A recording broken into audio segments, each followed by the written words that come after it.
Hello friends, ನಮಸ್ತೆ ಎಲ್ಲರಿಗೂ. Welcome back to ಬಣ್ಣ ಬಣ್ಣದ ಲೋಕ ಯೂಟ್ಯೂಬ್ ಚಾನಲ್. ನಾವು ಲಾಸ್ಟ್ ಸ್ಯಾಟರ್ಡೆ ಗೊರೂರ್ಗೆ ಹೋಗಿದ್ವಿ. ಹಾಸನಿಂದ ರಕ್ಲುಗೂಡು ರೋಡಿಂದ ಹೋಗಿದ್ದು. ನಾವು ಹೋಗೋ ಟೈಮಲ್ಲಿ ಮಳೆ ಬರ್ತಿತ್ತು, ಸಣ್ಣ ಜಿಡಿ ಜಿಡಿ ಮಳೆ. ವೆದರ್ ಎಂತ ಸಖತ್ತಾಗಿತ್ತು. ಹೊರಗಡೆ ಫುಲ್ ಗ್ರೀನರಿ. ಮಳೆ ಬಂದಿರೋದಕ್ಕೂ ಎಲ್ಲ ಕಡೆ ರೈತರು ಜೋಳ ಹಾಕಿದ್ರು. ಈ ಕಡೆ ಸೈಡ್ ಆಲೂಗೆಡ್ಡೆ ಮತ್ತು ಜೋಳ ಜಾಸ್ತಿ ಬೆಳೀತಾರೆ ನೋಡಿ. ತುಂಬ ಚೆನ್ನಾಗಿತ್ತು ಆಯಿತಾ. ಪ್ಲ್ಯಾನ್ ಇಲ್ಲದೆ ಅನ್ಪ್ಲ್ಯಾನ್ಡ್ ಆಗಿ ನಾವು ಹೋಗಿದ್ದು.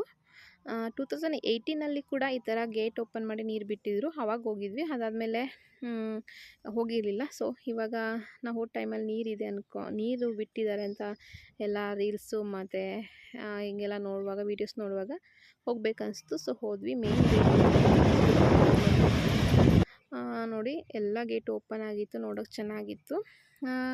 ಕರ್ನಾಟಕದಲ್ಲಿರೋ ಡ್ಯಾಮ್ಗಳಲ್ಲಿ ಎಲ್ಲ ಡ್ಯಾಮ್ಗಳಲ್ಲೂ ಹತ್ರಕ್ಕೆ ಬಿಡೋದು ಇದೊಂದೇ ಡ್ಯಾಮ್ ಅಂತೆ. ಅದು ಎಷ್ಟು ಸರಿ ಅಂತ ನಂಗೆ ಗೊತ್ತಿಲ್ಲ, ನಿಜನಾ ಅಂತ. ಸೊ ನೋಡಿ, ನಾವು ಹೋದಾಗ ತುಂಬ ರಶ್ ಇರಲಿಲ್ಲ.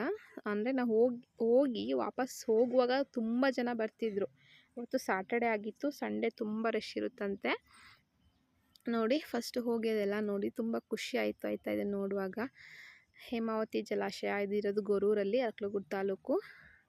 ತುಂಬ ಫೋರ್ಸಾಗಿ ಕೆಳಗಡೆ ಬೀಳ್ತಿತ್ತು. ಫಸ್ಟು ಓಪನ್ ಮಾಡಿದಾಗ ಆ ನೀರೆಲ್ಲ ಈ ಕಡೆ ಗೇಟ್ ಹಾಕಿದಾರಲ್ವ, ಗ್ರಿಲ್ಸ್, ಅಲ್ಲಿಗೆ ಬರ್ತಿತ್ತಂತೆ. ನಾವು ಹೋದಾಗ ಲಾಸ್ಟ್ ಟೈಮ್ ಕೂಡ ಸ್ವಲ್ಪ ಮಟ್ಟಿಗೆ ಅಲ್ಲಿ ಬರ್ತಿತ್ತು. ಅಲ್ಲಿ ಹೋದಾಗ ಏನು ಗೊತ್ತಾ, ಆ ನೀರು ಬೀಳೋ ಫೋರ್ಸ್ಗೆ ಆ ನೀರಿನ ಅಂಶ ಎಲ್ಲ ಮೈಗೆಲ್ಲ ಬೀಳುತ್ತೆ, ಮಳೆ ಥರ ಫೀಲ್ ಆಗ್ತಾ ಇರುತ್ತೆ. ಎಷ್ಟೊಂದು ಫೋರ್ಸಲ್ಲಿ ಬೀಳ್ತಿದೆ ಅಲ್ವ, ಸಖತ್ತಾಗಿತ್ತು ನೋಡೋಕ್ಕಂತೂ. ಈ ಥರ ಎಲ್ಲ ಫ್ಯಾಮಿಲಿ ಕರ್ಕೊಂಡು ಹೋದಾಗ ನೋಡೋಕೆ ಖುಷಿ ಆಗುತ್ತೆ. ಇದ್ರ ಮೇಲ್ಗಡೆ ಕೂಡ ನಡ್ಕೊಂಡು ಹೋಗಿ ಮೇಲ್ಗಡೆ ನೋಡ್ಬೋದು ರಿವರ್ನ, ಬ್ಯಾಕ್ ವಾಟರ. ಬಟ್ ಅಲ್ಲಿ ಈ ಸಲ ಅಲೋವ್ ಇರಲಿಲ್ಲ. ಲಾಸ್ಟ್ ಟೈಮ್ ಹೋದಾಗ ನಾವು ಅಲ್ಲೆಲ್ಲ ಹತ್ಬಿಟ್ಟು ಹೋಗಿದ್ವಿ, ಚೆನ್ನಾಗಿತ್ತು. ಇದೇ ನಮಗೆ ಕಾವೇರಿ ನೀರಿಗೆ ಒಂದು ಅಣೆಕಟ್ಟಾಗಿ ಕಟ್ಟಿದ್ದಾರೆ. ಇದು ಹೇಮಾವತಿ ಹೊಳೆ ಇದೆ ಇಲ್ಲಿ ಹೊಳೆನರಸೀಪುರದಲ್ಲಿ. ಮತ್ತು ಇವಾಗ ಇನ್ನೊಂದು ಮಾಡಿದ್ದಾರೆ. ಇದ್ರ ನೀರು ಮುಂದೆ ಹೋಗಿ ಶ್ರೀರಾಮ್ ದೇವ್ರ ಕಟ್ಟೆ ಅಂತ ಅಲ್ಲಿ ಹೋಗುತ್ತೆ. ಅಲ್ಲಿ ಕೂಡ ಒಂದು ಟೂರಿಸಮ್ ಪ್ಲೇಸ್ ಮಾಡಿದಾರಂತೆ, ತುಂಬ ಚೆನ್ನಾಗಿದೆ ಅಂತೆ. ಇದನ್ನು ಹೇಗೂ ನೋಡಿದ್ದೆ, ಅದಕ್ಕೆ ಹೋಗಬೇಕಂತ ಅಂದ್ಕೊಂಡ್ವಿ, ಅದೇ ಆಗಲಿಲ್ಲ. ನೋಡಿ, ತುಂಬ ಚೆನ್ನಾಗಿ ಕಾಣಿಸ್ತಿತ್ತು ಆಯಿತಾ. ಮೇನ್ ರೋಡ್ಗೆ ನೀರು ಕಡಿಮೆ ಬಿಟ್ಟಿದ್ದಾರೆ ಅಂತ ಫೀಲ್ ಅನಿಸ್ತಿತ್ತು. ಸೊ ಅದಕ್ಕೋಸ್ಕರ ಬೇಡ ಬಿಡು ಏನು ಹೋಗೋದಂತ ವಾಪಸ್ ಹೋಗ್ತಿದ್ವಿ. ಆದರೆ ನಾನು ನೋಡಲೇಬೇಕಂತ ಹೇಳಿ ಕರ್ಕೊಂಡೋಗಿದ್ದಕ್ಕೆ ಈ ಥರ ರಮಣೀಯವಾದಂಥ ದೃಶ್ಯ ನೋಡೋಂಥ ಒಂದು ಚಾನ್ಸ್ ಸಿಕ್ತು. ನೆಕ್ಸ್ಟ್ ಯಾವಾಗಲೂ ಗೊತ್ತಿಲ್ಲ ಅಲ್ವಾ. ಅಂದರೆ ತುಂಬ ಮಳೆ ಆದಾಗ ಮಾತ್ರ ಈ ಥರ ನೀರನ್ನ ಗೇಟ್ನ ಓಪನ್ ಮಾಡೋದು. ಹಾಗಾಗಿ ಅದರಲ್ಲಿ ಏನು ಕಳೆದೋಗಲಿಲ್ಲ, ಒಂಥರ ಖುಷಿ ಆಯಿತು, ಖುಷಿ ಫೀಲ್ ಆಯಿತು. ಇದು ನಮ್ಮ ಹಾಸನ ಹೆಮ್ಮೆ ಇದು.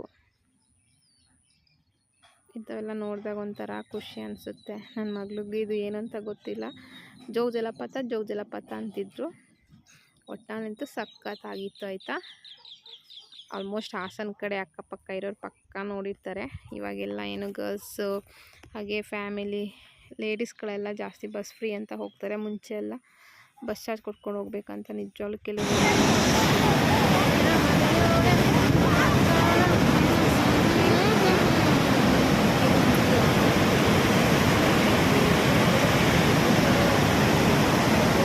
ಬಂದ್ವಿ. ಒಟ್ಟಿನಲ್ಲಿ ಸಖತ್ತಾಗಿತ್ತು. ಅಲ್ಲಿಂದ ಬರುವಾಗ ಮಾತ್ರ ನನ್ನ ಮಗಳು ಬಿದ್ದು ಏಟ್ ಮಾಡಿಕೊಂಡು ಅದೊಂದು ಬೇಜಾರಾಯಿತು. ಬಿಟ್ಟರೆ ಓವರಾಲ್ ತುಂಬ ಚೆನ್ನಾಗಿತ್ತು ಆಯಿತಾ. ನಾವು ರಿಟರ್ನ್ ಬರುವಾಗ ಒಂದು 2 o'clock ಆಗಿತ್ತು. ತುಂಬ ಅಂದರೆ ತುಂಬ ಚೆನ್ನಾಗಿತ್ತು ನೋಡಿ. ಇದು ನಮ್ಮ ಮನೆ ಹತ್ರ ಒಂದು ಕೆರೆ ತುಂಬಿದೆ ರೀಸೆಂಟಾಗಿ ಮಳೆ ಹೋದಿರೋದಕ್ಕೆ. ಮಳೆ ಹೋದ್ದು ಕೆರೆ ಕೋಡಿ ಅಂತಾರೆ, ಹೊರಗಡೆ ಹೋಗ್ತಿತ್ತು ಹೋಗೋ ರೋಡಲ್ಲಿ. ಈ ಥರ ಇತ್ತು ವಿಡಿಯೋ ಇಷ್ಟ ಆದರೆ ಲೈಕ್ ಮಾಡಿ, ಶೇರ್ ಮಾಡಿ, ಹಾಗೆ ಸಬ್ಸ್ಕ್ರೈಬ್ ಮಾಡೋದನ್ನ ಮರಿಬೇಡಿ. Thank you for watching.